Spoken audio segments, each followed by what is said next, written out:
உரையாடல் நம்ம பார்க்க போகிறோம். அதை நம்ம வாழ்க்கையோட ஒப்பிட்டு பாருங்க. முதலாவது உஷா அக்காவும் நகோமி அக்காவும் என்ன பேசிக்கிறாங்கன்னு பார்க்கலாமா?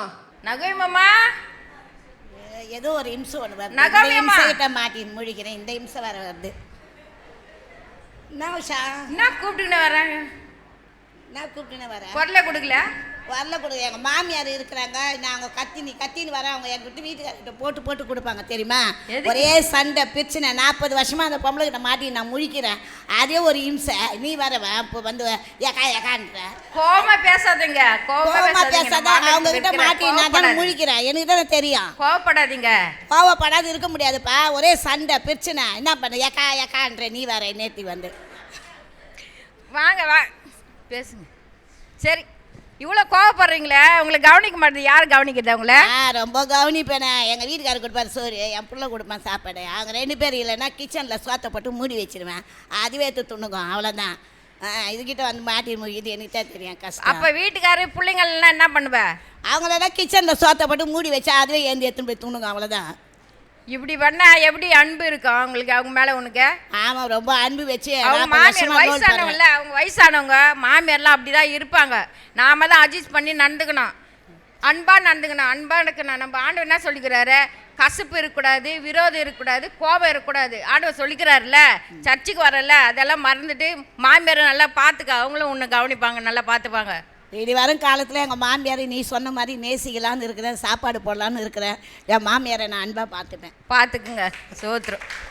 சகல விதமான கசப்பும் கோபமும் மூர்க்கமும் கூக்குரலும் தூஷணமும் மற்ற எந்த துர்குணமும் உங்களை விட்டு நீங்க கடவுது. எபேசியர் 4:31. இரண்டாவதா பரிமளாக்காவும் எஸ்தர் அக்காவும் என்ன பேசிக்கிறாங்கன்னு பார்க்கலாமா? சே, என்ன மனுஷனோ. எஸ்தர் வாங்கக்கா. என்ன மொனங்கன்னு இருக்கிற? என்னக்கா பின்ன எரிச்சலாக இருக்குது அவரை பார்த்தாவே. இத்தனை வருஷம் வாழ்ந்ததில் வெறுப்பாக இருக்குதுக்கா அவரை பார்த்தாவே. என்ன அவருக்கு உடம்பு சரியில்லைன்னு சொன்னாங்கம்மா, அதான் விசாரிச்சு. அவருக்கு என்ன குறைச்சல்? அவர் 3 வேளையை வடித்து கொட்டி நல்லா தான் திங்கிறாரு. அவருக்கு என்ன குறைச்சல்? என்னம்மா ஏம்மா முனைஞ்சிக்கினே இருக்கிற? என்னக்கா பண்ண முடியும்? ஒரு அன்பாக விசாரிக்கிறது இல்லை, நம்மளை கவனிக்கிறது இல்லை, கரிசனையாக பேசுறது இல்லை. அதனால தாங்க்கா அவர் மேலே எரிச்சலாக இருக்குது, கோபமாக இருக்குது. அவர் தானம்மா உனக்கு எல்லாமே செய்கிறாரு. அவர் எல்லாம் வாங்கி கொடுக்குறாரு, செய்கிறாரு, சர்ச்சுக்கு கூட்டினு எல்லாம் பார்க்குறாரு. அவர் மேலேயே வெறுப்பாக பேசுகிற. வெறுப்பு வேணாம்மா உனக்கு? அதுதான்க்கா எனக்கு செய்ய வேண்டியதே செய்யணும். இல்லை அன்பாக பேசலையே, நம்மளை விசாரிக்கலையே, கோவம் தான்க்கா, வேறு ஒன்றும் இல்லைக்கா. அவங்க வீட்டுக்கு செய்கிறதான மட்டும் நல்லா செய்கிறாரு, ஓடுறாரு, பேசுகிறாரு. நம்மளையும் விசாரிக்க தேவையில்லையாக்கா. 25 வருஷமாக வாழறேன். நான் இதை கூடவா புரிஞ்சிக்க மாட்டார் அவர்? இல்லைம்மா, சில ஆண்களுக்கு அன்பை வெளிப்படுத்த தெரியாது. மனசுக்குள்ளே இருக்க உன் மேலே அன்பு இருக்கான், அதை வெளிக்காமிக்காம இருக்கிறாரு. அவரை மன்னிம்மா. மன்னிக்கிறதா மனுஷன் தன்மை. ஆண்டவர் என்ன சொல்லிக்கிறாரு? ஆண்டவர் சிலுவையில் அறையும் போது பிதாவை இவர்களை என்னதுன்னு தெரியாமல் செய்கிறாரு, இவளை மன்னியேன்னு சொன்னார். அதுபோல் ஆண்டவரே மன்னிச்சுக்க. நம்மளும் மன்னிக்கணுமா. கணவரை இனிமேல் அப்படி பேசாத, வெறுப்படையாத, அன்பாக பேசு. அவரும் அன்பாக நடத்துவார். சரிக்கா நான் மன்னிக்கிறேங்க்கா. சமுத்திரம். ஒருவருக்கொருவர் தயவாயும் மன உருக்கமாயும் இருந்து கிறிஸ்துவுக்குள் தேவன் உங்களுக்கு மன்னித்தது போல நீங்களும் ஒருவருக்கொருவர் மன்னியுங்கள். எபேசியர் 4:32. மூன்றாவதாக ஜபராணி அக்காவும் ஷீலா அக்காவும் என்ன பேசுறாங்கன்னு பார்க்கலாம். மா என்னடி வர சொல்லி கத்தினே வர? இத்தனை முறை கூப்பிட்ற, பார்க்கவே மாட்டேன்றீங்க. செல்லே பார்த்துட்டு இருக்கீங்க. ஆமா, சீரியல் பார்த்துனுக்குறேன். எனக்கு அதுதான் முக்கியமான வேலை. இப்போ பசிக்குதுமா. பசிக்குதா? பசிச்சா நான் என்ன செய்ய? ஒன்றும் டைம் ஆகல. நான் ஒன்றும் சோறுலாம் ஆக்கல. மணி 2 ஒன்றும் சாப்பாடு செய்யல. 2 மணி ஆயிடுச்சா? 2 தானே ஆச்சு.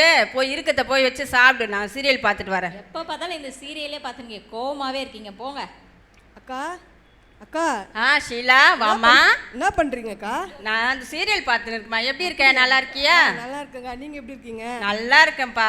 நேத்து 7 மணிக்கு ஒரு சீரியல் போடுவாங்களக்கா. ஆமா. பார்க்கலக்கா, வெளியில போயிட்டேன். அப்படியா? என்னாச்சுன்னு சொல்றீங்களா? நானும் அதுதான் பார்த்துன்னு இருக்கேன். நல்லா இருக்குப்பா. மாமியார மருமகளை அடிச்சுக்கிறாளுங்க, புடிச்சுக்கிறாளுங்க. சூப்பரா இருக்கு பாக்குறதுக்கு. பாத்தீங்களா?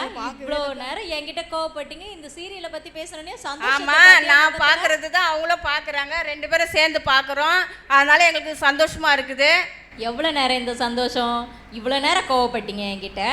இப்போ இந்த 5 நிமிஷம் சந்தோஷத்துக்கு உங்களுக்கு இவ்வளோ சந்தோஷமா இருக்குதுன்னு சொல்றீங்க.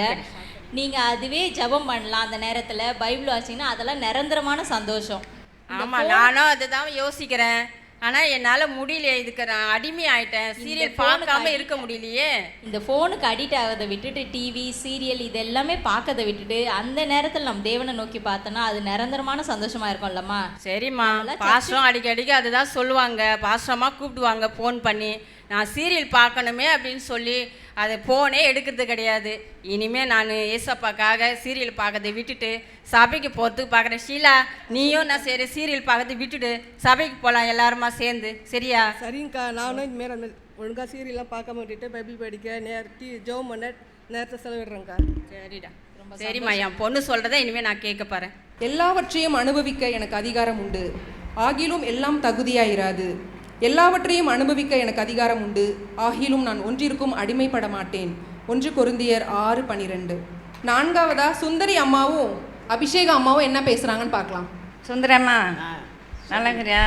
நல்லா இருக்கிறேம்மா. வாங்க. எங்கம்மா? ஜபம் நடக்குது, 100 நாள் ஜபம். வந்தா என்னன்யா? வரத்துக்கு தான் இருக்கிறேம்மா. நான் கிளம்புனா ஏதோ தடை ஆகுது. 2வது வீட்டில் எல்லாம் வேலை இருக்குது, சாப்பாடு செய்யணும், எல்லாம் குழந்தைங்கள பார்க்கணும், எல்லாம் எவ்வளோ வேலை. அந்த அலசல்லையே நான் வர முடியலம்மா, அதுக்கு தான் வரல. அதான் வரலையா? வாங்க சர்ச்சுக்கு. தூங்கி கிடக்குற, எப்போ பார்த்தாலும் சர்ச்சுக்கு வந்தேன். அம்மா, வீட்டில் என்னால் தூங்க முடியல, வேலை வேலை வேலைன்னு தான். சரி, இங்கே சரி, நான் பார்க்குறேன். நான் சர்ச்சில் வந்தேன்னா தூங்குறேன். ஆமாம், அதுதான் நல்லா தூங்குறேன். எவ்வளோ வேலை அங்கே முடிச்சுட்டு அங்கேயும் தூக்கம் வரல. சரி, இங்கேயாவது வந்து இனிமேல் தூங்கலான்னு பார்த்தா பெற்றது கேட்க முடியல. சரி, இங்கேயாவது நிம்மதியாக தூங்க சொன்னால் கண் அப்படியே. சரி, ஒரு நாளைக்கு வாங்கம்மா. 100 நாள் ஜபம் நடக்குது. ஒரு நாள் கூட வரல. ஆசீர்வாதம் எப்படி வரான்? சுகம் எப்படி வரான்? சொல்ல, வேலை வேணுமாக்குது, கஷ்டமாக்குதுன்றா. எல்லாம் போனேன்னா ஏசப்பா ராஜ்யத்தை தேடி வந்தால் தான் உனக்கு எல்லாம் கிடைக்கும். என்ன சமாதானம் கிடைக்கும், சுகம் கிடைக்கும், எல்லா ஆசீர்வாதமும் கிடைக்கும். சரிம்மா, நீங்கள் சொல்றீங்க, நான் வந்து பார்க்குறேன். மறுபடியும் தூக்கம் வந்தால் தூங்கிடுவேன். முதலாவது தேவனுடைய ராஜ்யத்தையும் அவருடைய நீதியையும் தேடுங்கள், அப்பொழுது இவைகள் எல்லாம் உங்களுக்கு கூட கொடுக்கப்படும். மத்தேயு 6:33. கடைசியாக வசந்தி அக்காவும் நான்சி அக்காவும் என்ன பேசுறாங்கன்னு பார்க்கலாம். நான்சி, நான்சி, யார் வந்திருக்கிறது? வசந்தி அக்கா, வாங்க. எப்படி இருக்கீங்க? நல்லா இருக்கம்மா. எப்படி இருக்க? வாங்க வாங்க, உட்காருங்க. பசங்களாம் ஸ்கூல் போயிட்டாங்களா? எல்லாரும் போயிட்டாங்கக்கா. இப்போதான் வேலையெல்லாம் முடிச்சேன். இருங்க, டீ எடுத்துட்டு வரேன். இல்லை இல்லை, வேணாம்மா, இப்போதான் நான் சாப்பிட்டு வந்தேன்.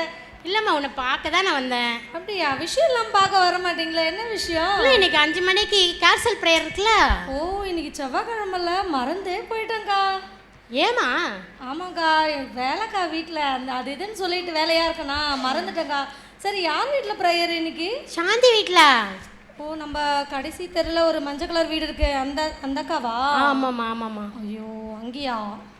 அக்கா, நான் அங்கே வரல. இந்த டைம் நீங்களே போயிட்டு வந்துடுறீங்களா? ஏமா இப்படி சொல்கிற? இல்லைக்கா, நீங்கள் போயிட்டு வந்துடுங்களேன். இந்த வாரம் மட்டும், அடுத்த வாரம் போகலாம். அப்படியெல்லாம் சொல்லக்கூடாது. நீயும் ஆரம்பத்திலேருந்தே கிறிஸ்துவ குடும்பத்தில் பிறந்த பெண்ணு, நீ போய் இப்படி பேசலாமா? அவங்க இப்போ தான் புதுசாக வந்திருக்காங்க, நம்ம போகலன்னா எப்படிமா? இல்லை, புரியுது. நம்ம என்ன சொன்னாலும் இந்த அக்கா புரிஞ்சுக்க மாட்டாங்க. சரி, என்ன பண்ணுறது, வேறு வழி இல்லை. அக்கா, அவங்க வீட்டுக்கெல்லாம் நான் வரமாட்டேங்க்கா. அப்படி சொல்லக்கூடாதுமா. அக்கா, அவங்க எங்கள் ஆளுங்க இல்லைங்கக்கா, அதனால் நீங்கள் கோச்சிக்காதீங்க. நாங்கள் வரமாட்டோங்க அவங்க வீட்டுக்கெல்லாம். நாங்கள் ப்ரேயருன்னு வந்தால் அங்கே டீ கொடுக்குறாங்க, காஃபி கொடுக்குறாங்க, சாப்பாடு கொடுக்குறாங்க. அது வேணான்னு சொன்னாலும் அவங்க மனசு கஷ்டப்படுவாங்க. அதுக்கு வந்து நான் வராமையே இருந்துடலாம்ல. நீங்கள் போயிட்டு வந்துடுங்களேன். அப்படிலாம் சொல்லக்கூடாதுமா. நம்ம தெருவுலேயே இருக்கிறாங்க, நம்ம ஒரே சரீரமாக இருக்கோம். நம்ம பாஸ்டர் என்ன சொல்லியிருக்காங்க? நம்ம எல்லாம் ஒரே குடும்பமாக இருக்கிறோன்னு சொல்லியிருக்காங்க. நீயே இப்படி பண்ண அப்புறம் எப்படிம்மா? அதெல்லாம் நினைக்கக்கூடாதுமா. ஆமாங்க்கா, நீங்கள் சொல்கிறது கரெக்டு தான். நானும் அதை நினைக்கக்கூடாதுன்னு தான் நினைப்பேன். ஆனால் என்ன சொல்லிடுவாங்களோ எங்கள் வீட்டு ஆளுங்க அப்படின்னு சொல்லிட்டு தாங்க ஒரு பயம். அதனால தாங்க்கா. அதெல்லாம் ரொம்ப யோசிக்காத, கண்டிப்பாக போகிறோம் நம்ம. வா போகலாம். ஆமாவா? சரிங்கக்கா. பாஸ்டரும் வந்து சொல்லியிருக்காரு, நம்ம எல்லாருமே ஒரே சரீரமாண்ணா. இத்தனை நாள் அதை வந்து அந்த தப்பை உணராமல் என்னுடைய பாட்டுன்னு நான் இருந்திருக்கேன். நம்ம எல்லாமே ஒரே சரீரம், ஒரே குடும்பமாக இருக்கணும்னு சொல்லிட்டு பாஸ்டர் அடிக்கடி சொல்லியிருக்காரு. இனிமேல் நான் அந்த மாதிரி தப்பு பண்ண மாட்டேங்க. நம்ம கேர்சலுக்கு இனிமேல் போகலாம். ஓகேவா? யூதன் என்றும் கிரேக்கன் என்றும் இல்லை, அடிமை என்றும் சுயாதீனன் என்றும் இல்லை, ஆண் என்றும் பெண் என்றும் இல்லை, நீங்கள் எல்லாரும் கிறிஸ்து இயேசுவுக்குள் ஒன்றாயிருக்கிறீர்கள். கலாத்தியர் 3:28. இந்த உரையாடல்லேருந்து நீங்கள் என்ன கற்றுக்கிட்டீங்க? ஒரு 5 விதமான இது பார்த்தோம் இல்லையா? என்னென்ன கற்றுக்கிட்டீங்க? கேட்கல.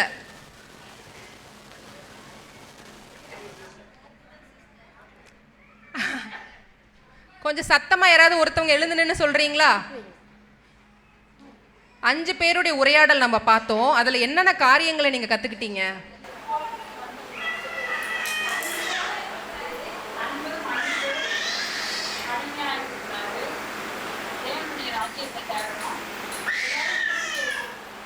சூப்பர், கரெக்டாக சொன்னீங்க. அவங்களுக்கு ஒரு கை தட்டலாமா?